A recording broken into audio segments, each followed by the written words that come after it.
Paldies Ģirtam Auzānam, bet mūsu rīt programmas turpinājumā runāsim par nākamā gada budžetu. Un mūsu studijā ekonomikas ministrijas parlamentārais sekretārs un Saeimas budžeta komisijas loceklis Edgars Putra. Labrīt! Labrīt! Jūs dzirdējāt, mēs pirms mirkļa runājām ar mediķu arobiedrības vadītāju Valdi Keri. Mediķi prasa algas palielinājumu 10% apmērā. Veselības ministrija gatavi piedāvāt 5%. Kā jūs vērtējat, ir iespējams panākt kompromisu šajā jautājumā? Jā, labrīt, cienījamie radioklausītāji. Tik tiešām ir tā, ka mēs vakar Saeimas un budžeta un finanšu komisijā izskatījām jautājumu no ministra kabineta, tieši no veselības ministrijas par papildus 10 miljonu piesaistīšanu nākamā gada budžetā atvēlēšanu tieši veselības ministrijai un tieši algu jautājumu risināšanai. Mēs par šo jautājumu nobalsojam vienbalsīgi, ka mēs viņu virzam, atbalstam. Tas nozīmē, ka šiem mediķiem algas palielināsies aptuveni par 5%. Tomēr es gribētu teikt, ka budžets veselības ministrijai nākamajā gadā pieaug par 22 miljoniem. Vēl vasarā mēs cīnījāmies par budžetu, veselības ministrija cīnījās par budžeta pieaugumu un veselības ministrija izcīnīja papildus vēl 12 miljonus gan HIV, gan C hepatīta ārstēšanai, gan valsts galvoto kredītu sekšanai. Tas nozīmē, ka salīdzinot ar šo gadu veselības ministrijas budžets ir jau pieaudzis par 22 miljoniem. Šeit gan gribu teikt, ka droši vien jau ir tā, ka iespējas vienmēr būs mazāk kā vajadzības. It sevišķi šobrīd, kad mūsu prioritāte nākamā gada budžetā ir drošība. Kā mēs zinām, tad gan iekšēji, gan ārēji drošībai mēs atvēlam vislielāko naudas summu. Aizsardzības ministrijai 69 miljonus, iekšlietu ministrijai nedaudz mazāku summu. Tomēr pēdējo dienu notikumi, tā pašā Turcijā, Parīzē, parāda to, ka šī nauda mums ir nepieciešama. Jā, bet Valdis Keris jau nesaka, ka jāņem naudu nost no aizsardzības sfēras, bet viņš piedāvā atrast naudu turpat veselības ministrijas budžeta ietveros.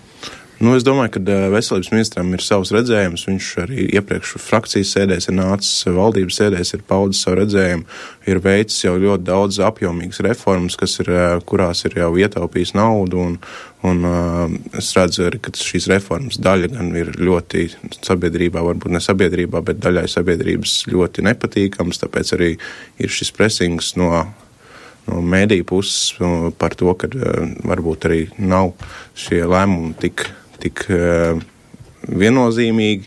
Tomēr šī gadījumā es stipri apšaubu to, kad Kerkungs minēja par to, kad mēs ejam dziļāk bedrē. Nevaru saprast to, ka ja mēs piešķiram papildus 10 miljonus, kā mēs ejam dziļāk bedrē, jo šī gadījumā, ja mēs nepiešķirt nekādu naudiņu, tad mēs varētu runāt par... Bet viņš runā par plaisu starp darba samaksas pieaugumu valstī un darba samaksas nozarē. Un tas ir labi, ka veselības ministram ir redzējums, bet jūs tomēr esat Saeimas deputāti, kas dod darba uzdevumus ministram. Jā, bet tas jau ir tas jautājums, pie kā mēs pieskāramies, ka vajadzības vienmēr būs vairāk kā iespējas. Un šī gadījumā mēs vēl joprojām atkopjamies no tāda faktora kā Krievijas krīze. Ekonomika neaug tik strauji, kā mēs gribētu. Viņa aug tomēr straujāk nekā vidēji Eiropā, bet kopumā mēs joprojām esam krīzes ietekmē. Līdz ar to tās iespējas ir tik, cik viņas ir, un papildus naudu. Es domāju, ka šī gadījumā tā jau ir ļoti liela veselības ministra uzvara, kad šie 10 miljoni ir izcīnīti, jo mēnesi atpakaļ mēs par šiem 10 miljoniem pat nevarējām domāt. Jā, bet mediķi sola tad, ja nebūs šī nauda streikot, un skolotāji jau streiko. Jā, tas ir jautājums par izšķiršanos. Šī gadījumā tas ir kolektīvs lēmums Saeimā. Ir koalīcija veidojuši frakcijas un ir budžets. Budžets, kā jūs zinat, ir pieaugošs, tomēr ne visas iespējas mēs varam apmierināt, tāpēc tā ir šī gadījumā izšķiršanās par to, kuras ir tās prioritātes un kuras iespējams ir prioritātes, bet nedaudzais strīpes šobrīd. Tad skolotāji būs pirmā prioritāte un pēc tam mediķi. Šī gadījumā, ja mēs skatāmies pēc piešķirtās papildus finansējumu, tad prioritāte tomēr ir veselība. Bet lūkojoties uz šo plaisu, ko minēja arī Valdis Keris, un solidaritātes nodoklī, par ko daudz runāts. Kas tagad ir paredzēts nākamā gada budžetā? Solidaritātes nodoklis, tas ir viens no nodokļiem, kas ir pretrunīgi vērtēts sabiedrībā. Viņš gan ir nobalsots un viņš tiks ieviests. Solidaritātes nodoklis ir ceļš uz progresivitāti, jo, kā mēs zinām, tad nodokļu maksātāji, kas saņēma algas lielākas par 4000 eiro mēnesī, viņi šo te valsts sociālās apdrošināšanas nodokli maksāja samazinātā daudzumā, līdz ar to tas viennozīmīgi, ka nebija godīgi. Tomēr ir vēl virkni citi nodokļi, kas varbūt arī nav līdz šim izrunāti un kas ir pretrunīgi vērtēti. Tas nozīmē, ka arī šis budžets varbūt ir savā veidā varbūt arī nedaudz sasteigts. Bet tad šīs solidaritātes nodoklis būs ieviests gana veiksmīgi? Es domāju, ka sasteigti, bet šī gadījumā tas ir jautājums par to, vai mēs ejam uz to, ka šie nodokļi ir progresīvāki vai nē. Bet, ja sasteigti, tad neveidosies situācija, ka ieguvumi no tā nebūs tevi nekādi? Eiropas komisija mums arī ir norādījusi uz to, ka iespējamais ieguvums no šī nodokļa varētu arī nesasniegt to plānoto apjomu, bet šī gadījumā Finanšu ministrija aprēķina liecina par to, ka mēs varētu tomēr iekļauties, un es domāju, ka Finanšu ministrijai jau tomēr ir lielākā noteikšana un ziņa par esošo situāciju valstī kā Eiropas komisijai. Bet kāpēc jūs sakat, ka būs tā kā sasteigti? Budžetam pietrūka laika, tā it kā sāk strādāt jau laicīgi? Budžetam, kā mēs pieņemot iepriekšējā gada, šī gada budžetu, tika deklarēts tas, ka mēs jau ķeramies pie nākošā budžeta 2. janvārī, šī gada 2. janvārī. Tomēr mana tā sajūta ir tāda, ka tomēr ļoti daudz laika aizņēma prezidentūra, arī Finanšu ministrijā, un faktiski par budžeta skaitļiem mēs sākām runāt tikai augusta sākumā, kad bija pirmās darba grupas, koalīcijas darba grupas par nākamā gada budžetu, kad mēs sākām skatīties reāli uz skaitļiem un kad mēs bijām pie 96 miljoni deficīta. Šis pats sasteigtības faktors attiecas arī uz mikro uzņēmumiem. Iecerēja tā kā... Mikro uzņēmuma nodoklis, tas ir nedaudz cits stāsts, tas jau ir vēsturiski jau no šī gada, no 12. Saeimas, kā zināms, tad tas ir strīds faktiski starp ekonomikas ministriju un finanšu ministriju, tas ir dažādu pieeja tam, ko šis mikro uzņēmuma nodoklis dod. Finanšu ministrija norāda uz to, ka tas ir 200 miljonu zaudējums ik gadu valsts budžetā. Ekonomikas ministrija tā nedomā, jo ir vesela virkne uzņēmumu, kas ir uzsācēji uzņēmumu ar mazu ienākumu potenciālu, kam šis nodokļu režīms ir svarīgs. Un faktiski tas ir jautājums par izdzīvošanu.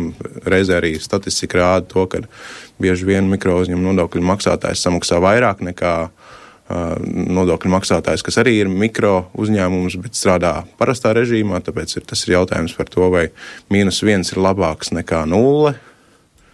Tas ir tāds vairāk strīds, bet ir virkni arī, piemēram, tas pats kultūras pasākumu PVN, kultūras pasākumu aplikšana ar PVN, kas šobrīd ir, tā teikt, iestrēdzis pie valsts prezidenta, jo, kā jūs zinat, vakar bija arī savu veidu mītiņš pie Saeimas ar mūziķu un radošo industriju pārstāvju aicinājumu šo PVN nepieņemt, tāpēc šis jautājums vēl joprojām nav atrisināts. Tam ir ietekme uz valsts budžetu 3,1 miljonus. Šādi un līdzīgi konsekvences, kas šobrīd sabiedrībā parāda to, ka tas budžets ir bijis savā veidā tomēr nedaudz sasteigts. Bet varbūt dažus tos iztrūkstošos miljonus var rast atsakoties no deputātu kvotām? Deputātu kvotas, kā jūs zinat, šogad nav. Deputātu kvotas nebūs? Viņas nav. Viņas kā tādas, kā šķira nav šobrīd jau. Esat atteikušies no tām? Tā it kā ir iecerēts tur jau... Ja mēs paskatāmies valsts budžetā, šogad budžeta likumā, tad ir virkne pieprasījumi, un katrs pieprasījums tiek izvērtēts atsevišķi, un ja mēs skatāmies, tad ir atbalstīti gan opozīcijas priekšlikumi, gan priekšlikumi no pozīcijas, un summas, kādas iepriekš tika minētas, 20,000 eiro, viņas tādas nav. Tur ir dažādi skaitļi, kuram nav nekāda kopsakara ar kvotām. Tad jūsu kolēģis Andris Bērziņš nedabūs savam bērnu fondam prasīto naudu? Bērnu fondam mēs vakar piešķīrām 150,000 eiro. Tad tomēr ir? Jā. Tad tās kvotas tomēr pastāv, kaut ko piešķirat? Tas mēs izvērtējam konkrēto pieprasījumu. Šadurs kungam uz galda stāvēja 2 mapes ar dokumentiem, kas parāda to, ka šie pieprasījumi ir daudz un tikai daļa no tiem gūst atbalstu. Un gūst atbalstu tie, kas ir pamatotākie un tie, kas ir visakūti nepieciešamākie. Bet tā ir katru gadu un beigās izrādās, ka tā nauda īsti neaiziet tur, kur bija plānots. Es apšaubu to, ka neaiziet vismaz tie pieprasījumi, kas ir nākuši no Zaļo zemnieku savienības vai konkrēti no manis. Esmu redzējis to, ka šī naudiņa aiziet no nospraustajiem mērķiem, iepriekš nospraustajiem mērķiem. Varbūt varam runāt par kaut kādu citu kolēģu pieļāvumu, bet šī gadījumā tas jautājums par godīgumu. Tātad kvotu it kā nav, bet deputātu pieprasījumi tiek apstiprināti. Man jāsaka jums paldies par šo sarunu. Atgādinu, ka mūsu studijā bija ekonomikas ministrijas parlamentārais sekretārs un Saeimas budžeta komisijas loceklis Edgars Pūters. Paldies! Paldies! Ir 7:28 minūtes.